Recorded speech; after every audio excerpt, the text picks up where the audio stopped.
Assalamualaikum warahmatullahi wabarakatuh. Selamat datang Bapak, Ibu, dan teman-teman semuanya di dalam video presentasi kelompok 5 yang beranggotakan saya sendiri, Hafilzah Hidayati, Helga Reneta Triandini, dan Hafizah Suryani. Di sini kami akan mempresentasikan hasil diskusi kelompok yang materinya adalah kerangka teoritis. Untuk soal pertama dan kedua akan dipresentasikan oleh saya sendiri. Rumusan masalah. 1. Jelaskanlah fungsi kajian teori dalam penelitian. Solusi masalah atau jawabannya adalah fungsi kajian teori dalam penelitian adalah yang pertama untuk mengetahui apakah masalah penelitian yang akan atau sedang diteliti ini sudah diteliti oleh orang sebelumnya sehingga penelitian yang akan dilakukan ini tidak merupakan duplikasi. Yang kedua adalah untuk mengetahui hasil temuan orang lain dalam bidang penelitian yang dipilih sehingga temuan ini dapat digunakan dalam penelitian. Yang ketiga adalah untuk memperoleh bahan yang dapat mempertajam orientasi dan dasar teoritis mengenai masalah yang diteliti. Yang keempat adalah untuk memperoleh informasi tentang teknik-teknik penelitian yang telah diterapkan. Pertanyaan nomor 2. Buatlah macam-macam sumber yang dapat digunakan dalam menyusun kajian teori. Jawaban. Sumber-sumber kajian teori yaitu yang pertama adalah jurnal penelitian, merupakan sumber utama dan mempunyai nilai yang sangat penting dibandingkan dengan sumber-sumber lainnya. Yang kedua, laporan hasil penelitian.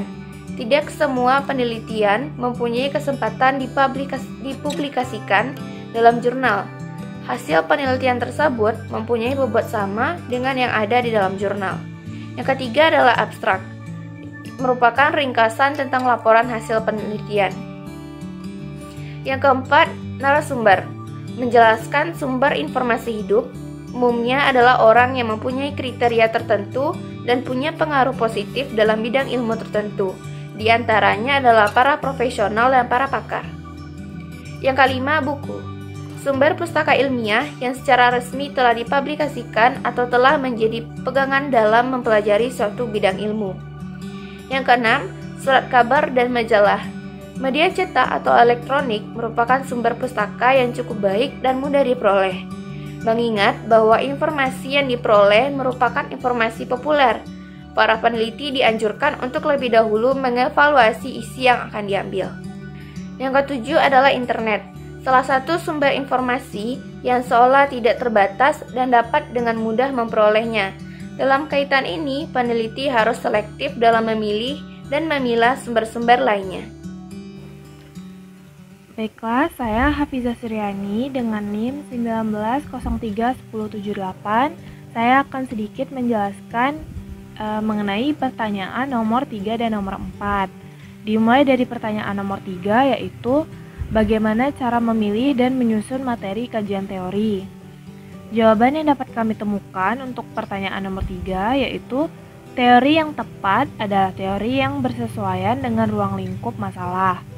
Sebagai contoh, bila peneliti ingin mengetahui keberhasilan belajar siswa, maka teori yang dapat ia cari yaitu segala sesuatu mengenai keberhasilan belajar tersebut.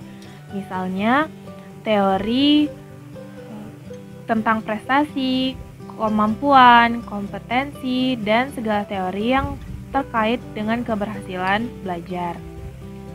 Kajian teori juga dimaksudkan untuk mengetahui sudah sejauh mana penelitian yang dilakukan tentang masalah yang diteliti, untuk meyakinkan bahwa peneliti tidak sekedar mengulang penelitian yang sudah ada, serta untuk meyakinkan peneliti bahwa penelitian yang dilakukan didukung teori yang memadai. Lalu untuk langkah penting menyusun teori yaitu yang pertama, peneliti harus mengkaji definisi dari suatu variabel penelitian, yaitu definisi atau pengertian suatu variabel dari berbagai pakar, dan kemukakan pula inti dari pendapat masing-masing pakar, kemudian dikemukakan pendapat dari peneliti. Yang kedua yaitu, peneliti perlu mengkaji konsep-konsep penting dari suatu variabel. Kemukakan konsep-konsep variabel yang diteliti oleh pakar. Lalu kemukakan konsep-konsep yang mendukung dan yang bertentangan dari satu pakar dan pakar yang lainnya. Yang ketiga, faktor-faktor yang mempengaruhi variabel yang diteliti. Kemukakan faktor-faktor yang mempengaruhi dari pendapat para pakar. Dan yang keempat, temukan kriteria pengukuran pada dimensi atau indikator dari suatu variabel yang dikaji.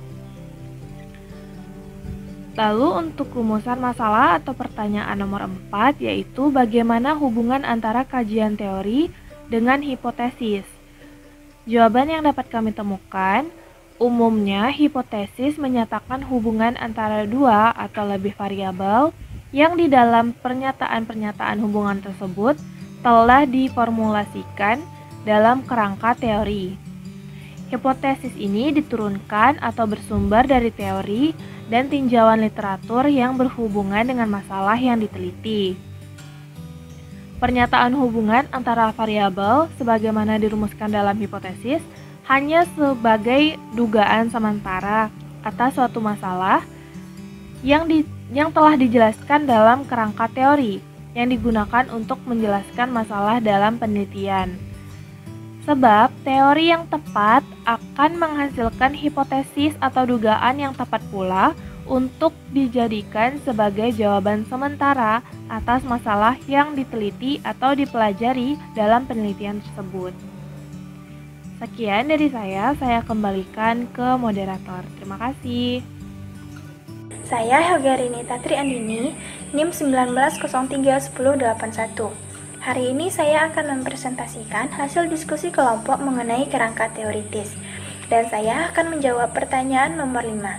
Untuk pertanyaan nomor 5A, pertanyaannya adalah jelaskan pengertian kerangka berpikir.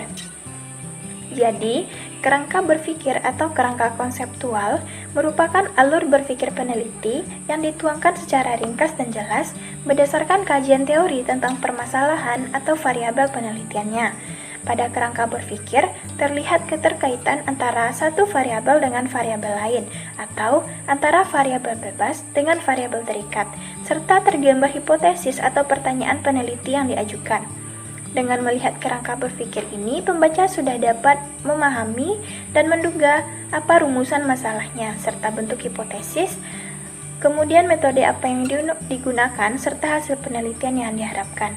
Untuk pertanyaan 5B, buatlah sebuah contoh cara pembuatan kerangka berpikir dari sebuah judul penelitian.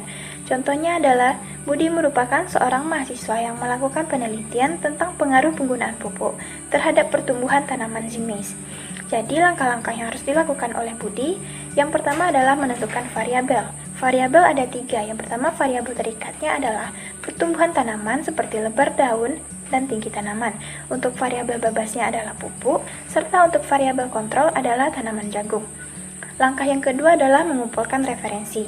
Budi mengumpulkan referensi dari berbagai sumber pustaka seperti buku, jurnal, dan lain-lain. Yang ketiga adalah mendeskripsikan penelitian. Budi melakukan deskripsi teori dari sumber yang telah dikumpulkannya. Langkah yang keempat, mempersiapkan rancangan hipotesis yang akan disusun. Hipotesis nolnya adalah tidak ada hubungan pengaruh pupuk dengan pertumbuhan tanaman. Kemudian hipotesis kerjanya adalah ada pengaruh hubungan antara penggunaan pupuk dengan tanaman. Langkah yang terakhir adalah membuat definisi operasional. Budi dalam hal ini melakukan eksperimen, analisis data, serta penarikan kesimpulan. Demikian presentasi yang dapat kami sampaikan. Mohon maaf apabila terdapat salah dan janggal. Kami mohon undur diri. Assalamualaikum warahmatullahi wabarakatuh.